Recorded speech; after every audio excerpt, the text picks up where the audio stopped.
Welcome back to The Survival Historian. I'm your guide through the intersection of history and endurance, where we uncover the untold stories of survival that shaped civilizations. Today, we're stepping onto a medieval battlefield, but not where you think. When you envision medieval warfare, what comes to mind? Knights in gleaming plate armor? Swords flashing in sunlight? The clash of iron against iron? We've been conditioned to believe metal was the master of medieval warfare. But here's the truth. The real weapons that decided the fate of kingdoms weren't forged in foundries. They were grown in forests, carefully seasoned in workshops, and wielded by soldiers who understood something we've forgotten, that the most devastating tools are often the ones we overlook. Today we're unearthing the unsung heroes of medieval conflict, the meticulously engineered wooden weapons that superseded iron in strategic importance and fundamentally altered human history. The Iron Age illusion, picture 1415, the English army, outnumbered and exhausted, stands in a muddy field called Agincourt, surrounded by heavily armoured French nobility. By every measure they should be slaughtered, and yet they emerged victorious. What changed the course of this impossible battle? Not swords, not armour, a wooden stick strung with hemp fibre, the English longbow. Our modern fascination with medieval armour has created a profound blind spot. Walk into any museum and you'll see entire galleries devoted to gleaming suits of metal. These are impressive, but also misleading. The common soldier, the one who actually decided battles, rarely wore such finery. Instead, he carried a spear with a wooden shaft or drew back a bow made from carefully selected timber. Metal feels important because it endures in museums and artwork. Wood decays, it burns, it rots away.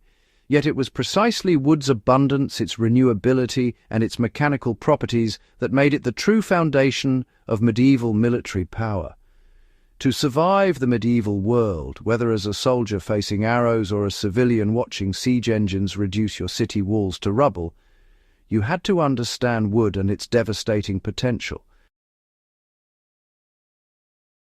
The English longbow wasn't invented in a laboratory. It evolved over centuries, refined through a whole lot of trial and error, shaped by generations of craftsmen who understood that wood possessed properties no amount of iron could ever replicate. The bow that won Agincourt was typically crafted from yew wood, a species that seems, well, almost purposefully designed by nature for this singular purpose. Here's where material science becomes really fascinating. Yew possesses a unique structure that medieval craftsmen exploited with remarkable sophistication.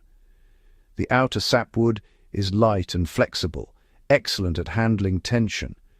The inner heartwood is dense and strong, superb at withstanding compression. When a longbow is drawn, the top limb is put under enormous tensile stress. The sapwood handles this burden. Simultaneously, the bottom limb is compressed. The heartwood manages this.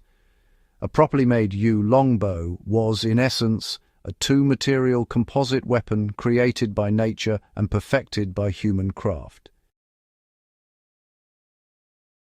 The creation of a single longbow took months.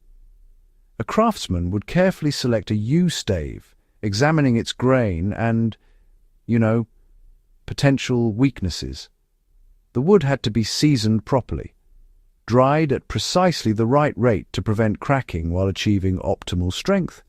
The stave would then be painstakingly shaped, tested and retested for flexibility and power. The bowstring itself, typically made from twisted hemp or flax fibers, added another layer of engineering sophistication. The statistics are staggering. A well-made English longbow could fire an arrow with enough force to penetrate armor at ranges up to 200 yards.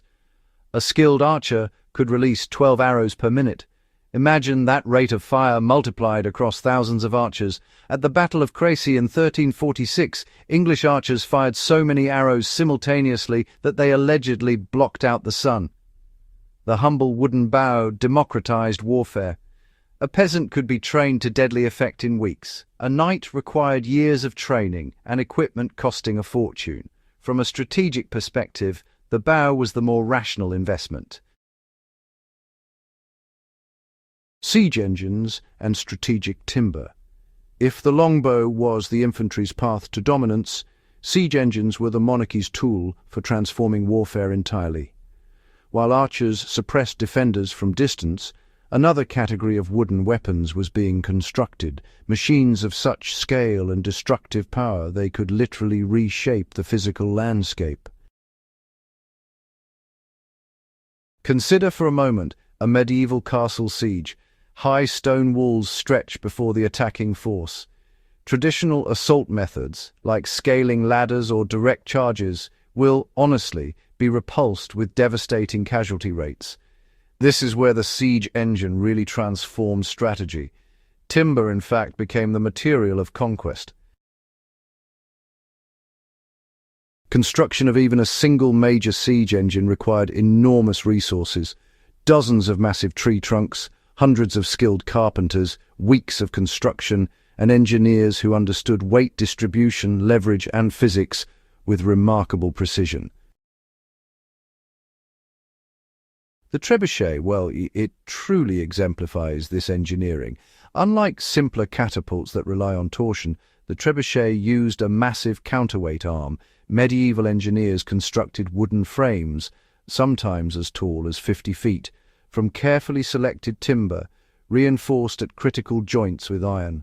The counterweight arm, which could weigh multiple tons, would hurl stones over 1,000 pounds across hundreds of yards with enough force to shatter castle walls.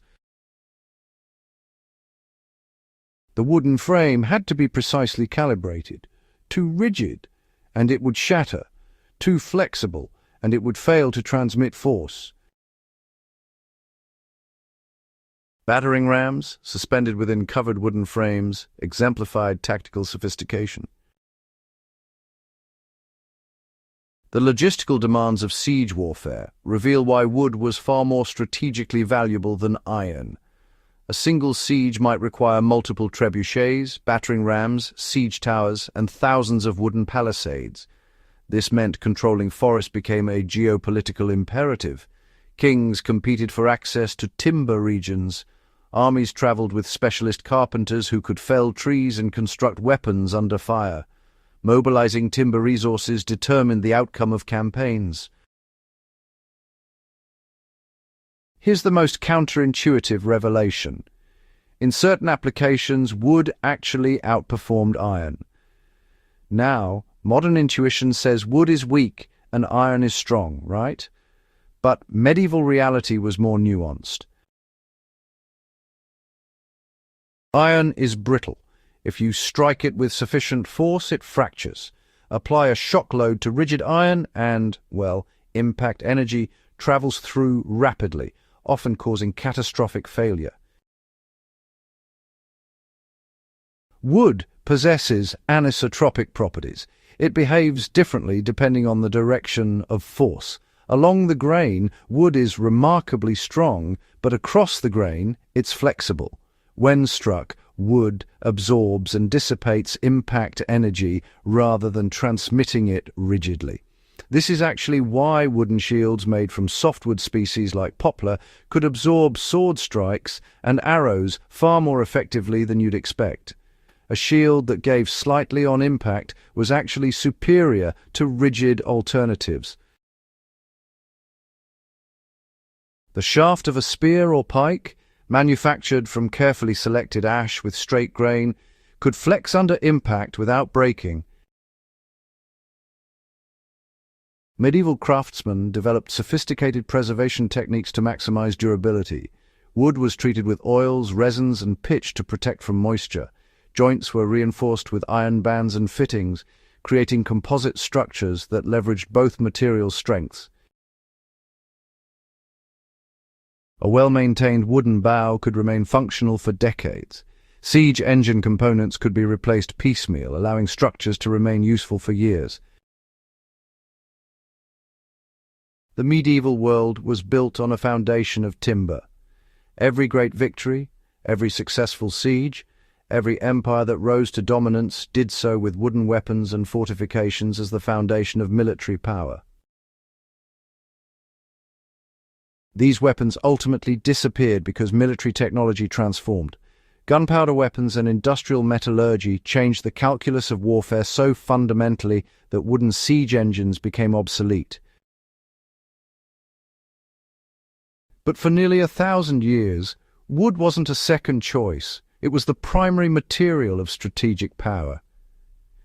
Medieval craftsmen possessed intimate understanding of natural materials we've largely lost. They knew wood species weren't interchangeable. They understood stress distribution without calculus. They engineered composite structures that wouldn't be formally analyzed by science for centuries. This knowledge was empirical, hard-won through generations of experimentation, transmitted through apprenticeship and practical experience.